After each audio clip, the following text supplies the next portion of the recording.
Assalamualaikum warahmatullahi wabarakatuh. Eh, Selamat datang. Hari ini saya akan menjelaskan bagaimana cara melakukan analisis hidrologi menggunakan sistem informasi geografis atau Geographic Information System. Jadi hidrologi analisis yang bisa dilakukan di ArcGIS itu kita bisa melakukan watershed delineation atau delineasi das, dan juga hasil tersebut bisa dilanjutkan untuk pemetaan rawan bencana banjir. Nah, untuk penggunaan atau untuk analisis lebih lanjut bisa, karena kita menggunakan ArcGIS yang notabene sudah cukup well developed, jadi bisa digabungkan dengan hasil analisis dari software-software lain, misalkan seperti HEC-RAS atau HKMS. Atau untuk watershed delineation, kita juga bisa menggunakan ekstensi SWOT atau Soil and Water Analysis yang ada di dalam ArcGIS. Tapi untuk pembelajaran kali ini, kita akan melakukan delineasi hanya menggunakan ArcGIS saja. Apa bedanya menggunakan ArcGIS dan menggunakan SWOT? Sebetulnya tidak terlalu ada bedanya. Cuman untuk SWOT itu sudah otomasi. Jadi ketika kita menggunakan analisis menggunakan ArcGIS, kita harus jalankan fungsinya satu-satu sesuai tahapannya. Sedangkan kalau di dalam SWOT, kita hanya perlu memasukkan data awal dan menunggu processingnya selesai. Jadi ketika proses pertama sudah selesai diproses, kalau kita menggunakan SWOT, dia akan otomatis langsung dilakukan pengolahan selanjutnya.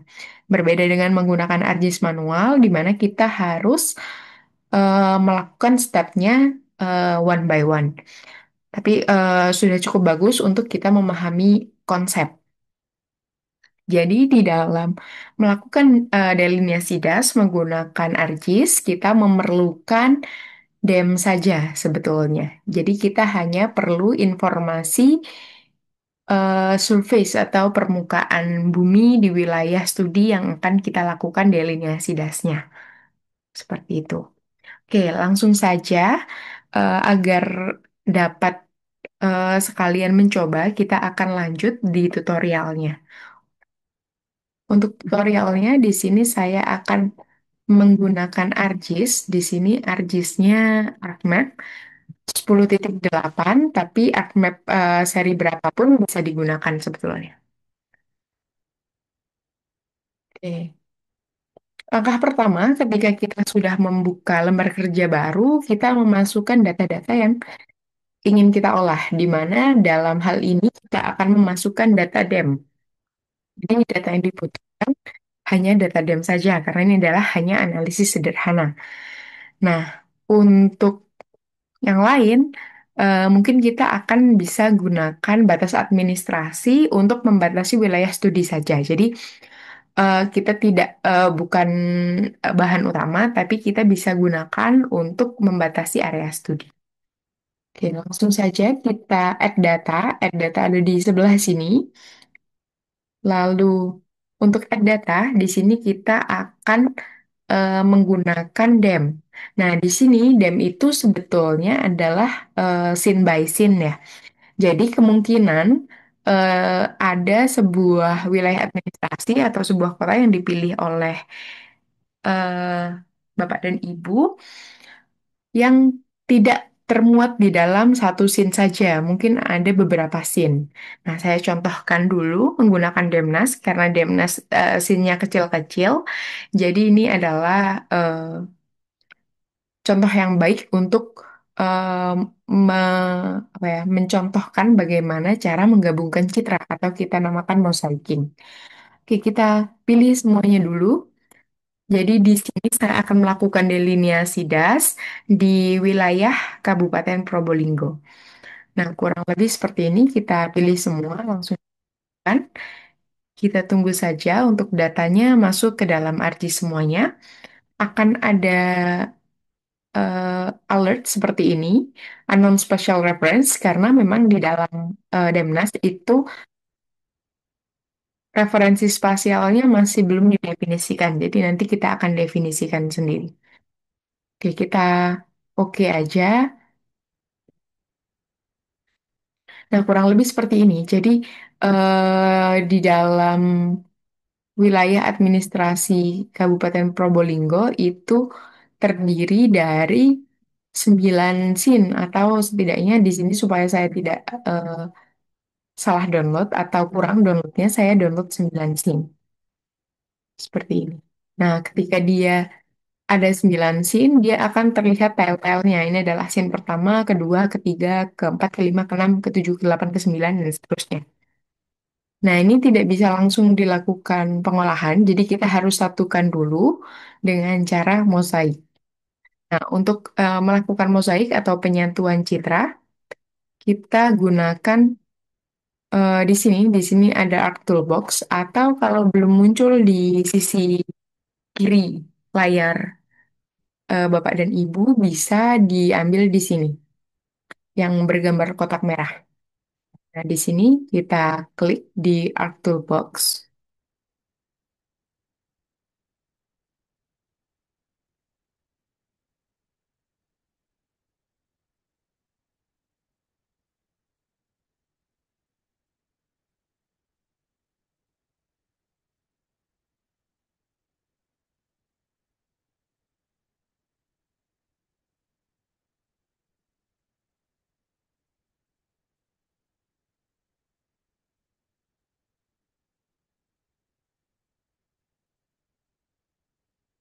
Oke, kita klik di Art Toolbox. Untuk melakukan mosaiking ada di Data Management Tools. Lalu kita pilih yang raster. Nah, di sini ada mosaic dataset, tapi kita tidak akan gunakan itu, tapi kita pilih yang raster katalog. Sorry, bukan raster katalog, tapi raster dataset. Nah, di sini ada mosaik atau mosaik to new raster. Nah, kita pilih yang mosaik to new raster. Hmm.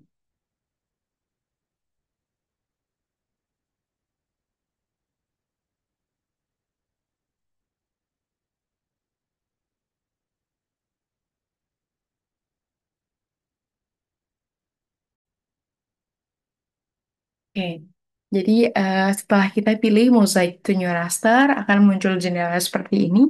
Kita akan input rasternya. Jadi raster mana saja yang akan kita satukan. Karena di sini semuanya, jadi kita pilih semua raster. Ada 9 raster di sini yang akan kita satukan. Jadi untuk processingnya kurang lebih akan lama untuk mosaik. Jadi ditunggu saja sampai apakah sudah berhasil atau tidak. Kita tentukan output location-nya. Jadi di sini kita,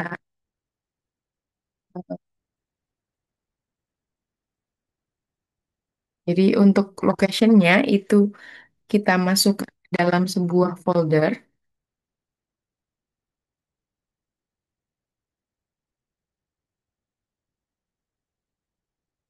Untuk raster dataset-nya kita kasih nama sesuai keinginan kita. Dan ekstensinya adalah .tif. Jadi jangan lupa untuk mengetik ekstensinya. Lalu untuk spatial reference-nya bisa dikosongin dulu. Untuk number of band-nya kita ketikkan satu. Sorry, salah. Kita ketikkan satu. Oke.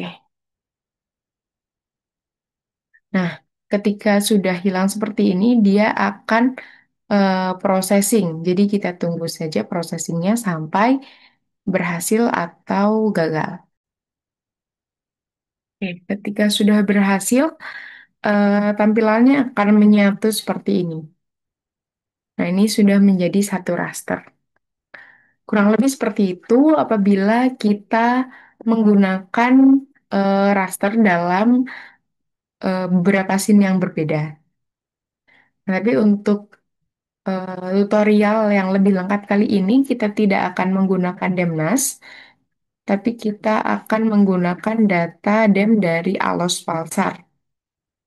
Oke, kita bisa hilangkan dulu. Kita tadi hanya simulasi untuk menyatukan atau mosaiking citra. Karena untuk alosnya eh, tidak ada mosaiking. Karena kebetulan saya mendapatkan scene yang sudah sesuai dengan lokasi studi. Oke, add data seperti tadi. Lalu kita pilih di mana kita menyimpan datanya. Kurang lebih ini kita masukkan data yang ingin kita lakukan analisis. Kurang lebih ini. Ini adalah arus pulsar. Kita coba klik kanan untuk melihat propertiesnya. Lalu biasanya kita pastikan spatial reference-nya apakah sudah ada atau belum di source. Nah, kita coba lihat di sini. Ternyata untuk spatial reference-nya dia sudah terdefinisi. Jadi kita sudah tidak perlu mengubah koordinat sistemnya atau spatial reference-nya. Ini adalah perbedaan, ini sama-sama Probolinggo. Jadi untuk Demnas tadi kan belum sempat dilakukan pendefinisian spatial reference. Jadi dia lokasinya masih berbeda. Kita coba zoom to layer. Nah, dia lokasinya berbeda, padahal dia adalah di lokasi yang sama.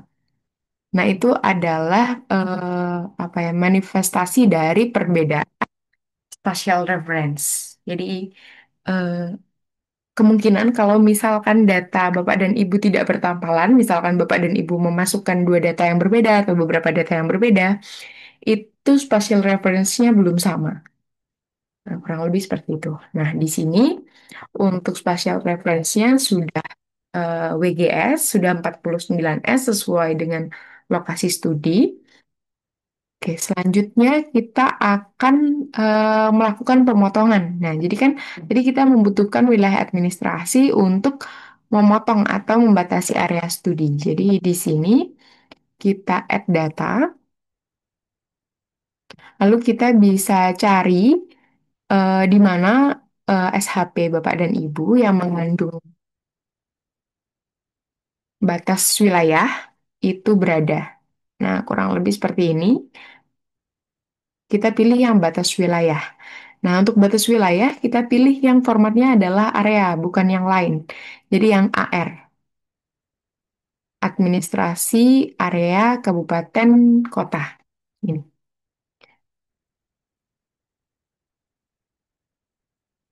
Oke, kita pastikan koordinatnya dulu, sama.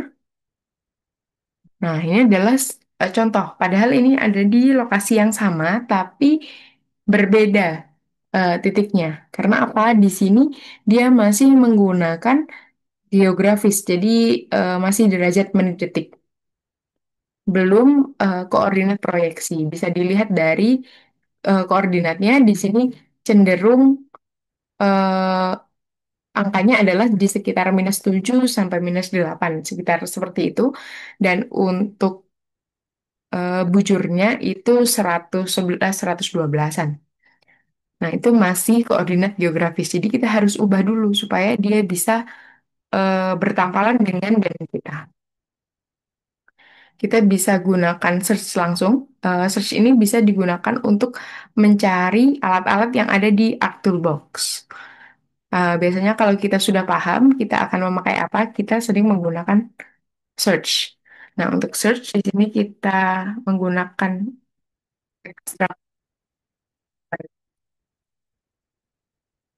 Nah, kurang lebih seperti ini. Lalu kita klik, sorry, bukan ekstrak by Max. Jadi kita definisikan atau kita rubah koordinatnya dulu. Jadi kita proyeksikan. Jadi kita kan project dulu.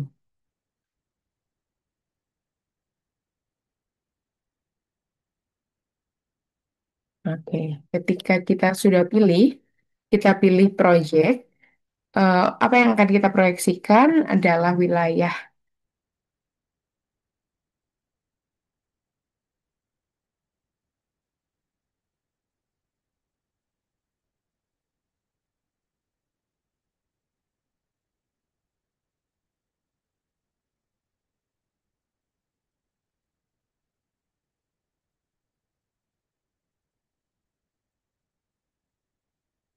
Kita pilih.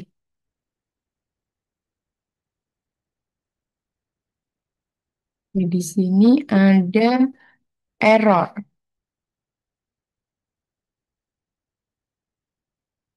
Oke, ketika ada error, kemungkinan ada data yang korup. Masih ada data yang lain juga. Kalau misalkan tidak bisa menggunakan ini, kita bisa menggunakan berbagai macam data yang lain. Contohnya adalah di sini kita bisa menggunakan,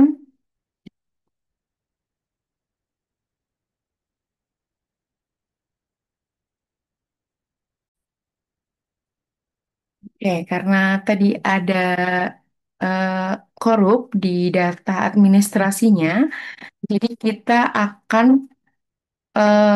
menggunakan data yang lain. Jadi masih banyak jalan menuju Roma.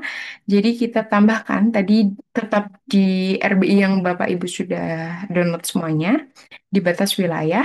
Di sini ada administrasi lain, ada kecamatan, ada desa dan kelurahan. Kita bisa ambil kecamatan, tapi kita akan menggunakan ini dengan satu processing lagi. Jadi supaya menjadi kabupaten atau kota, tapi kita masih tetap bisa gunakan. Ini apabila yang kabupaten atau kota tidak bisa atau korup seperti tadi, kita gunakan yang kecamatan.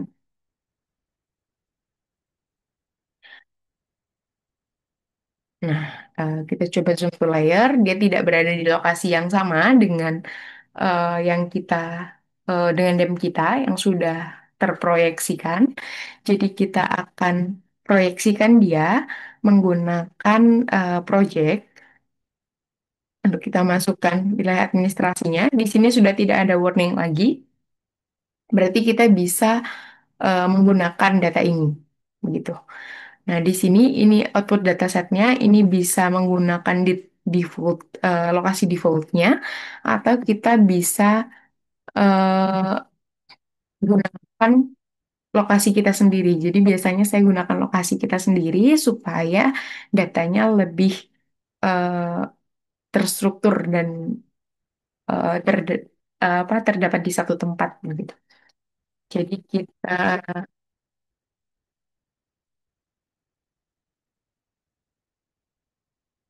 coba di sini kita namakan kecamatan dulu karena dia masih kecamatan. Jadi untuk input koordinat sistem kita akan rubah GCS BGS 84 ini atau Geographic Coordinate System dari WGS 1984 kita akan proyeksikan menjadi koordinat UTM. Jadi kita klik di sini outputnya. Nah ini kurang lebih seperti ini. Ini sudah saya favoritkan karena memang sering digunakan, terutama untuk kita yang di wilayah Jawa Timur. Tapi kalau misalkan belum ada, kita cari di sini. Karena kita dari koordinat geografis ingin didefinisikan jadi koordinat proyeksi, kita pilih yang projected. Nah, di sini langsung kita ke bawah saja, lalu kita pilih yang UTM. Nah, UTM ini ada beberapa, kita ambil yang di bawah, yang WGS 84. Nah, di sini ada Northern, ada Southern. Nah, di sini tergantung wilayahnya. Bisa dilihat apabila Bapak dan Ibu tidak di wilayah Jawa Timur atau di wilayah yang lain untuk memastikan, bisa dicari dengan keyword zona UTM Indonesia, seperti itu. Nah, karena ini adalah wilayah Probolinggo, Probolinggo itu ada di Southern Hemisphere. Jadi kalau untuk Northern itu biasanya ada di atas garis khatulistiwa, untuk Southern itu ada di bawah garis khatulistiwa. Nah, karena kita ada di bawah, jadi kita pakai yang Southern. Nah, ini ada zonanya. Nah, zona ini yang perlu dicari tahu. Kita masuk ke dalam zona berapa. Nah, Probolinggo itu termasuk ke dalam zona 49 dan semua di Jawa Timur kecuali Banyuwangi, sedikit dari Banyuwangi itu masuknya ke zona 49. Jadi ini adalah zona 49, kita pilih saja langsung oke. Nah, kurang lebih seperti ini untuk geographic transformation-nya tidak usah diisi, langsung kita oke saja dan kita tunggu sampai berhasil. Oke, sudah berhasil diproyeksikan.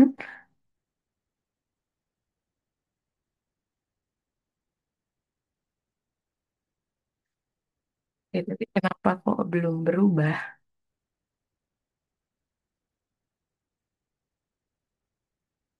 Oh, oke. Ini bukan belum berubah, tapi ada belum dimasukkan. Jadi ketika belum muncul di sini, itu harus di add data lagi. Kita cari di tempat tadi kita menyimpan. Tadi adalah Probolinggo Kecamatan. Nah, kita masukkan. Nah, dia sudah berada di wilayah ini. Oke, karena ini adalah kecamatan, jadi kita perlu satu proses. Jadi data yang sudah tidak kita pakai bisa kita remove saja supaya tidak membingungkan ketika processingnya sudah mulai banyak. Karena satu kali processing itu akan menghasilkan satu tambahan data. Jadi supaya tidak ribet, kita bisa hapus data yang sudah tidak kita pakai. Nah, kurang lebih seperti ini. Nah, karena ini adalah kecamatan, jadi kita harus eh, merge atau kita gunakan namanya dissolve. Kita coba lihat untuk dissolve, kita harus tentukan dia di dissolve berdasarkan apa. Dari mana? Dari atribut tabel. Jadi di SHP-nya, klik kanan, lalu open atribut tabel. Kira-kira kalau kita mau dissolve berdasarkan kabupaten atau kotanya, kita dissolve berdasarkan apa? Ini adalah kabupaten atau kotanya kan. Nah, dia namanya adalah WADMKK. Jadi nanti kita dissolve berdasarkan ini. Oke. Nah, untuk dissolve, kita lakukan di geoprocessing. Kita klik di eh, tab geoprocessing. Lalu di sini ada dissolve. Kita klik saja. Features mana yang ingin di dissolve. Feature yang telah kita ini tadi. Lalu kita eh, masukkan lagi. Kita gunakan dissolve. Nah, lalu kita harus menentukan dissolve fields. Inilah kenapa kita buka dulu tabel atributnya tadi. Nah, tadi WADMKK. Jadi kita, nah ini bisa beberapa. Jadi kita tentukan dengan kebutuhan saja. Karena di sini kita butuhnya adalah eh, untuk melakukan, menyatukan biar dia bergabung sesuai dengan eh, administrasi kabupaten atau kotanya, kita pilih yang ini saja. Lalu kita langsung oke saja.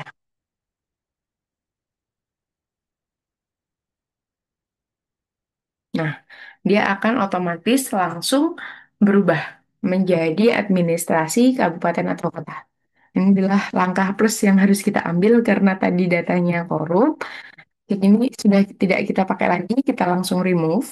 Nah, di sini masih ada eh, kabupaten-kabupaten di sekitar Probolinggo. Jadi tidak hanya Probolinggonya saja, di sini ada Pasuruan, ada Jember, ada Lumajang,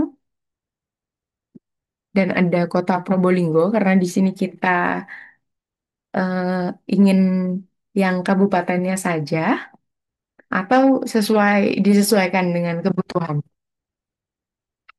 Jadi kita pisahkan mereka. Untuk memisahkan, kita bisa klik kanan, open atribut tabel.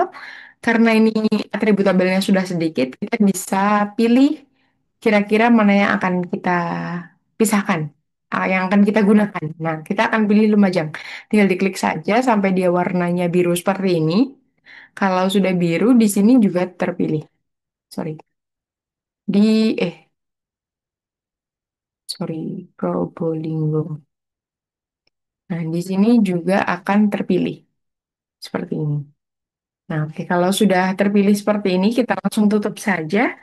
Bisa kita klik kanan di layernya, lalu data, ekspor data. Jadi untuk memisahkan kita ekspor. Jadi misalkan di sini kita namakan Probolinggo. Kita oke saja, lalu yes. Nah, dia sudah terpisah dengan yang lain. Nah, karena kita perlunya hanya yang ungu saja, untuk yang ini tadi bisa kita remove. Nah, kurang lebih sudah jadi seperti ini. Ketika sudah jadi seperti ini, di sini sebenarnya ada satu yang tidak termuat, tapi karena kita mau fokus ke watershed delineation di mainland atau di eh, daratan utamanya Probolinggo, jadi bisa kita abaikan saja yang itu. Nah, untuk ini kita akan lakukan pemotongan. Pemotongan ini baru yang tadi kita lakukan nanti baik.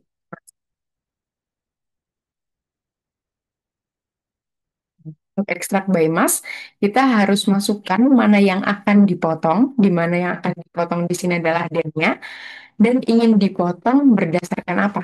Nah, ini berdasarkan wilayah administrasinya. Lalu kita tentukan di sini, eh, Probolinggo, misalkan kita pilih outputnya, lalu kita oke. Dan kita tunggu lagi sampai processingnya selesai.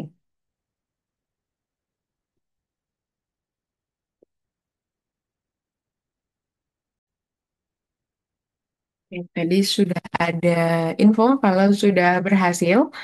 Untuk mencari tahu sudah berhasil atau belum, kita coba matikan layarnya. Nah, ternyata memang betul sudah eh, terpotong. Jadi karena sudah terpotong, kita bisa hapus atau remove saja untuk data utamanya. Nah, di sini kita hanya gunakan clip feature ini saja agar processingnya juga lebih gampang atau lebih mudah. Karena wilayahnya lebih kecil, jadi processingnya bisa menjadi lebih cepat.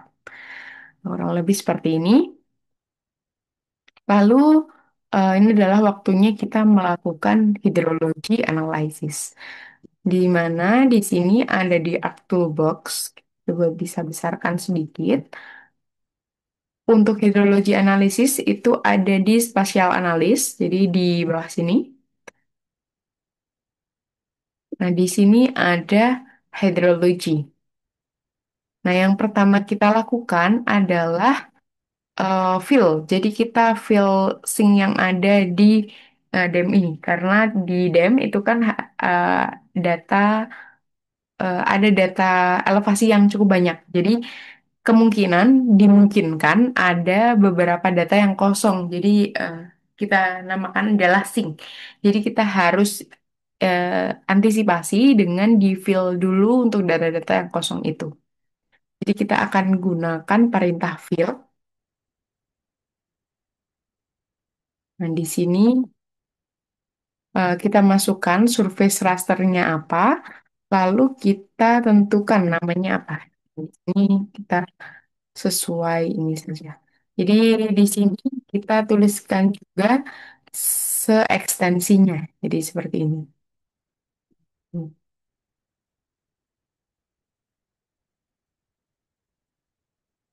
Oh, ternyata malah tidak boleh seekstensinya. Kalau gitu bisa kita hapus saja. Fill, kita oke. Nah, dia akan processing.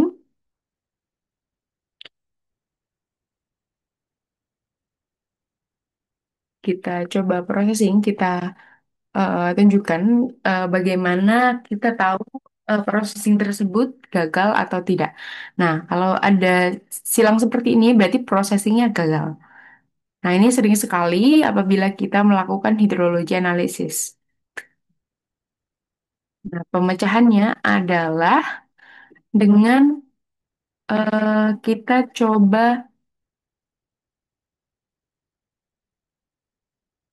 kita coba ulangi lagi, jadi di fill, tapi kita tentukan environment-nya. Jadi inputnya seperti tadi, untuk tempat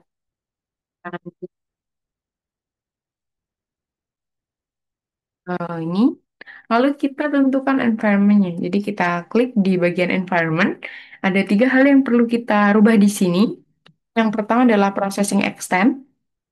Nah, di sini kita pilih extend-nya adalah sesuai dengan input yang kita masukkan. Jadi tadi inputnya adalah Probolinggo clip, berarti kita pilih yang same as layer Probolinggo clip. Nah, biasanya memang seperti ini kalau apalagi kalau eh, DEM-nya itu terdefinisikan spatial reference-nya. Nah, lalu yang perlu kita ubah lagi adalah di raster analysis. Di sini untuk emasnya sama, kita pilih yang sesuai dengan input Probolinggo Clip. Lalu di sini ada parallel processing. Parallel processing factor-nya kita pilih 0. Oke. Lalu kita oke saja. Kita tunggu. Apabila sedang processing itu biasanya ada running text seperti ini. Tapi ini bisa jadi hilang juga. Jadi biasanya muncul, biasanya enggak. Tapi apakah processingnya masih berjalan atau tidak, selama belum muncul pop-up processing berhasil atau processing gagal, itu processingnya masih berjalan. Nah, ketika sudah kita modifikasi tadi environment-nya, fill-nya sudah berhasil. Oke, seperti ini hasilnya. Ini adalah fill, jadi untuk low-nya jadi bertambah ya, low-nya dari 22 menjadi 24. Berarti di sini sebetulnya tadi ada sync-nya, tapi karena sudah kita perbaiki, oke sudah aman, jadi ini datanya sudah lengkap, kita ready untuk melakukan eh, processing lebih lanjut. Oke, setelah berhasil, kita akan eh, melakukan analisis arah aliran atau flow direction. Kita klik flow direction. Untuk rasternya, kita milih yang sudah di fill. Lalu kita beri nama, misalkan. Lalu di sini flow direction-nya ini sebetulnya bisa rubah-rubah, tapi kita gunakan yang default saja. Mungkin untuk analisis lebih lanjut, misalkan untuk tesis atau untuk penelitian yang lebih detail, itu ada perbedaan untuk metode penentuan flow direction ini. Jadi di 8 MFD dan DNV, tapi biasanya untuk basic kita biasa gunakan di 8 aja. Nah, agar tidak gagal sama seperti tadi, jadi kita harus eh, apa ya, mengubah environment-nya. Jadi environment-nya tadi di processing extend, di sini kita pilih sesuai inputan. Jadi tadi karena kita menginputnya fill, jadi kita pilih yang fill. Lalu untuk raster analisis pun juga sama. Di sini sama layer fill. Lalu untuk parallel processing-nya kita buat 0. Oke. Lalu kita tinggal running saja. Ini adalah the moment of truth. Jadi apakah berhasil atau tidak nanti berdasarkan hasil ini. Oke, ternyata untuk directionnya sudah berhasil dibuat. Kurang lebih hasilnya akan seperti ini.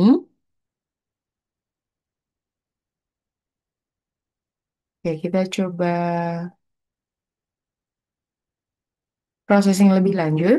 Ketika sudah dilakukan analisis flow direction, di sini kita akan akumulasi. Jadi ini adalah untuk flow direction itu adalah arah kemana air akan mengalir. Jadi apakah ke sudut A, B, C, D, X. Jadi untuk angkanya 1, 2, 4, 8, 16, 3, 2, 6, 4, 1, 2, 8 itu adalah angka-angka untuk merepresentasikan arah.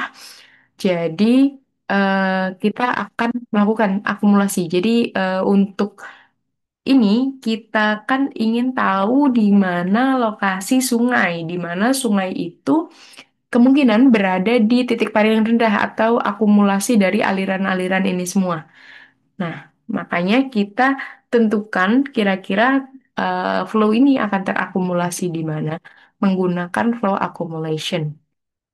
Nah, untuk rasternya kita masukkan yang direction, lalu di sini kita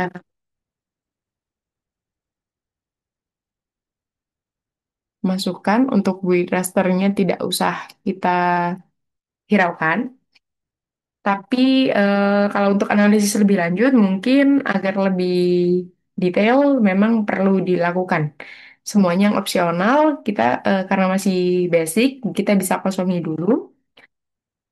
Jangan lupa untuk mengatur environment-nya, processing extent, disesuaikan dengan inputnya, di mana inputnya adalah direction, lalu raster analisis, juga di direction, dan parallel processing faktornya kita buat. Oke, langsung kita eksekusi load accumulation.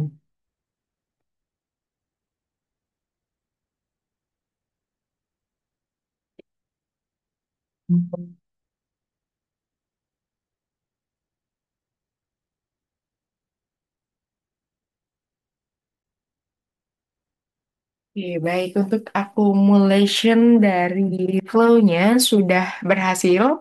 Hasilnya jadi seperti ini untuk flow accumulation-nya. Kita bisa rapikan dulu, kita bisa matikan saja layernya agar hanya hasil terakhir yang nampak. Kurang lebih seperti ini. Eh, Step selanjutnya adalah kita klik kanan dan kita di flow accumulation, lalu kita klik properties. Jadi di sini kita akan mengklasifikasikan akumulasinya. Jadi kita klasifikasikan antara aliran sungai dan non sungai seperti itu. Jadi di sini kita masuk ke simbologi. Di simbologi kita pilih yang classified. Oke.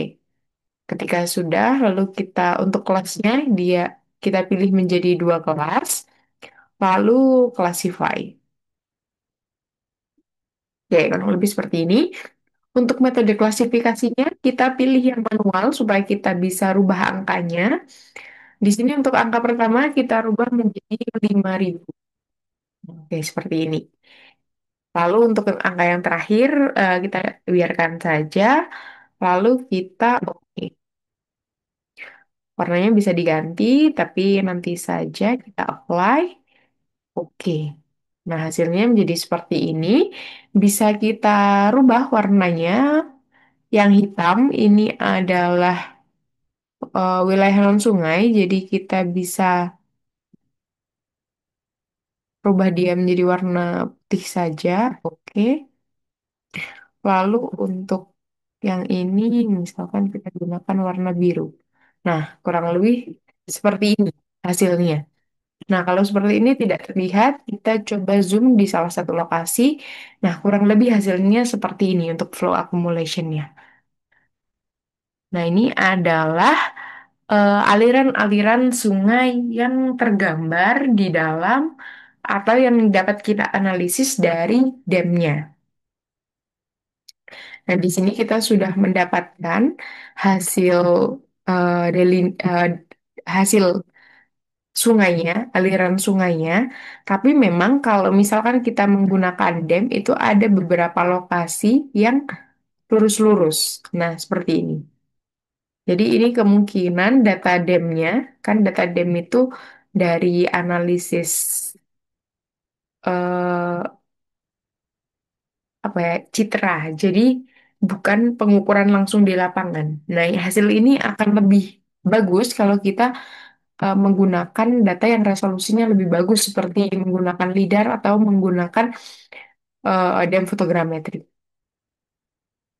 Nah, tapi ini sudah cukup bagus, cukup bisalah kita gunakan sebagai analisis hidrologi untuk memberikan gambaran umum mengenai suatu peristiwa. Nah, kurang lebih seperti itu. Lalu selanjutnya kita akan melakukan analisis lebih lanjut. Biasanya kita tentukan stream ordernya untuk melihat di mana sungai utamanya. Nah, di sini kita klik yang stream order. Lalu di sini kita masukkan stream rasternya, accumulation. Untuk flow directionnya kita masukkan yang direction. Lalu kita masukkan namanya.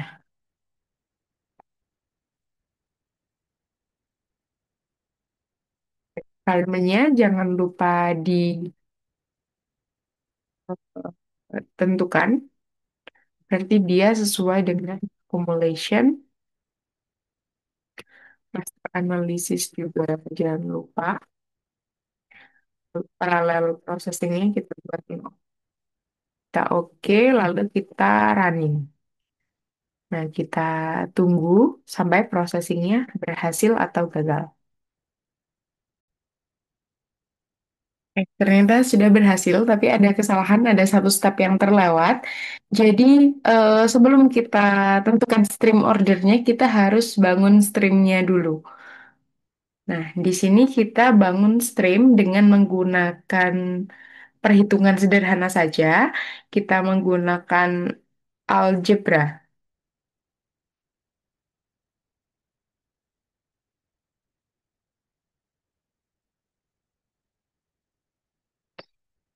Oke, jadi kita pilih di Art Toolbox. Kita keluar dulu dari hydrology. Kita ke bawah, di sini ada namanya map algebra. Kita klik, di sini ada raster kalkulator. Kita pisahkan dulu. Jadi di sini kita akan memasukkan rumus yaitu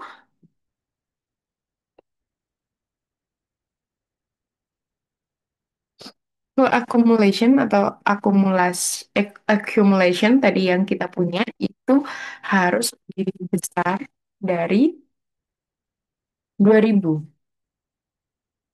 Atau untuk 2000-nya ini adalah threshold. Ini bisa di-adjust sesuai dengan eh, keperluan Bapak dan Ibu. Apabila hasilnya kurang bagus, mungkin bisa di-adjust untuk threshold-nya.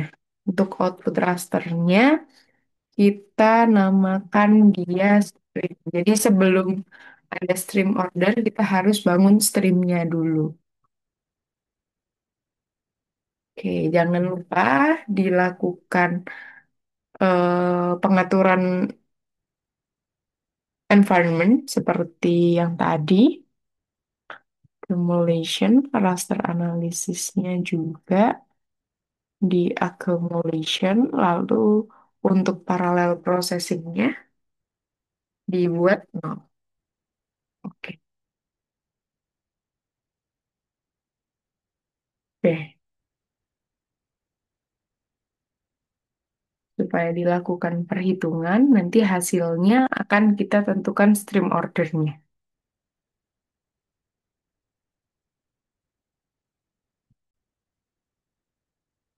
Ya, hasilnya jadi seperti ini. Ini adalah stream, di mana nilai nol kita anggap bukan stream, jadi bisa kita hilangkan saja atau warnanya diganti putih. Dan untuk yang satu itu kita anggap dia adalah stream.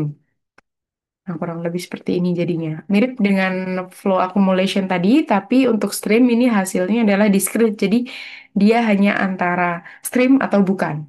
Kalau accumulation tadi masih ada nilainya semuanya, tapi kita adjust untuk range-nya saja. Jadi masih tetap harus dilakukan perhitungan agar streamnya terbentuk. Nah, setelah ini baru kita melakukan stream order. Nah, di sini untuk stream order, streamnya yang dimasukkan, mohon maaf kalau tadi salah, lalu flow direction-nya adalah direction. Lalu di sini baru kita pilih.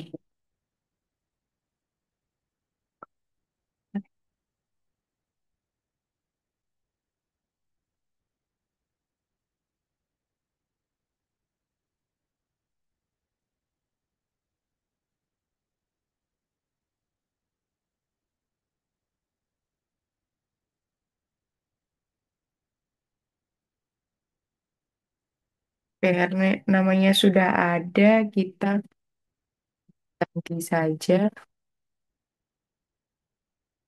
Nah, oke. Ya, jangan lupa lagi-lagi untuk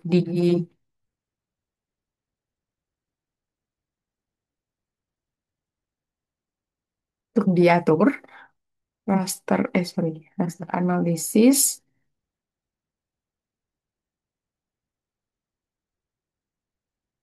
lalu Ouch.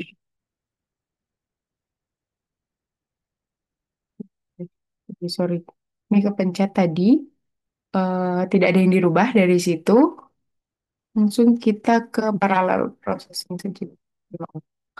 Oke, langsung kita eksekusi untuk stream ordernya.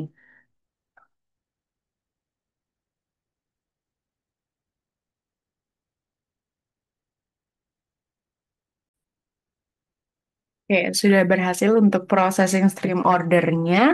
Jadinya persis seperti stream tadi, cuman dia berwarna saja. Nah, warnanya ini menunjukkan ordernya. Seperti itu. Oke, karena sudah punya stream, sudah punya order, kita akan melakukan analisis lebih lanjut untuk delineasi dasnya. Jadi karena di sini kita sudah punya stream, kita zoom to layer saja, kurang lebih seperti ini. Lalu kita akan delineasi dasnya gunakan eh, perintah yaitu basin di sini. Nah, di sini ada basin. Ini kita klik saja. Apa yang kita perlu masukkan? Biasanya ada di sini. Jadi yang perlu kita masukkan adalah flow direction-nya. Lalu di sini kita akan watershed atau gas-nya. Oh, sorry, karena sudah terpakai nama watershed ini ya.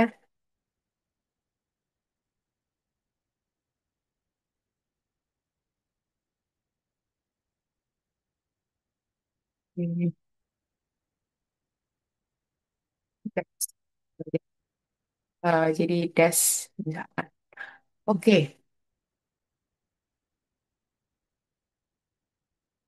kita tunggu sampai processingnya selesai. Nanti dia akan membentuk sebuah area yang isinya adalah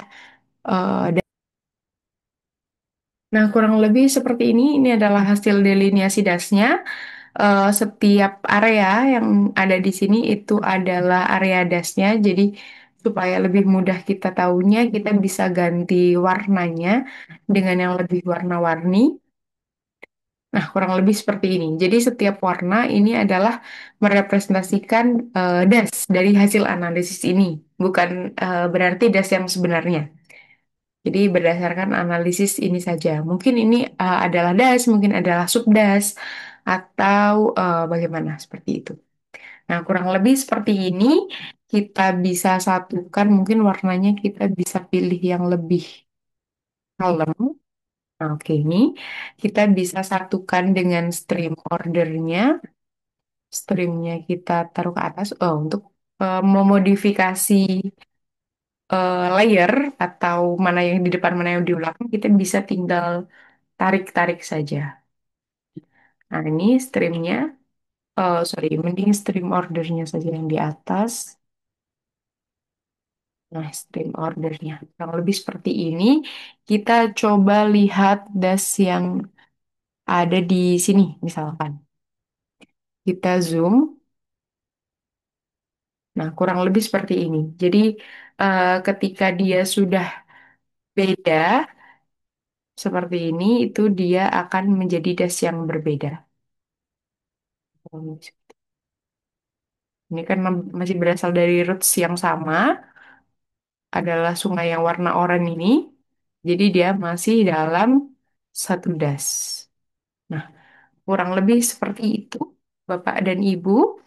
Eh, Hasil ini nanti bisa dilakukan validasi di lapangan dan bisa dilanjutkan untuk analisis lebih lanjut, seperti analisis banjir, misalkan, atau analisis hubungan banjir dengan perubahan tutupan lahan atau dengan tutupan lahan seperti itu. Itu perlu dilakukan coupling atau kita satukan dengan processing di software yang lain, yaitu di Hekras. Seperti itu. Nah, kurang lebih seperti ini yang dapat saya sampaikan. Terima kasih atas perhatiannya. Mohon maaf apabila penjelasannya bertele-tele. Semoga tidak membingungkan dan silakan dicoba.